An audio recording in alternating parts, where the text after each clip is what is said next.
Bible Story。在伯大尼村有一個叫拉撒路嘅人病咗，佢有兩個姐妹，馬大同瑪利亞。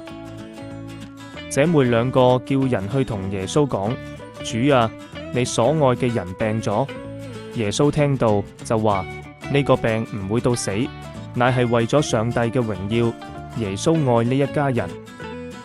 拉撒路死咗，埋葬咗4日。馬大同瑪利亞好傷心，好多猶太人嚟安慰佢哋。之後耶穌對門徒話：我哋再去猶太啦。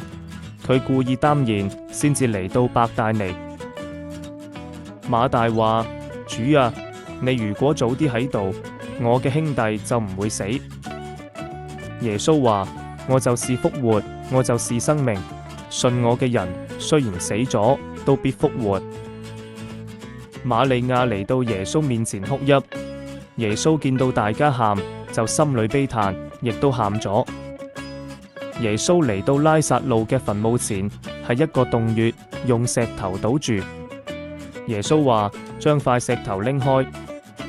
馬大話：主啊，佢已經死咗4日，已經發臭。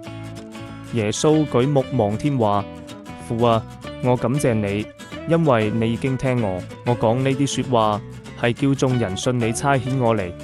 耶穌大聲呼叫：拉撒路出嚟！嗰個死人就出咗嚟，手腳包住布，臉上包住手巾。耶穌話：解開佢，叫佢行。好多人見到呢件事，就信咗耶穌。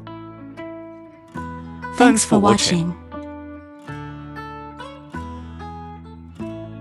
Thanks for watching.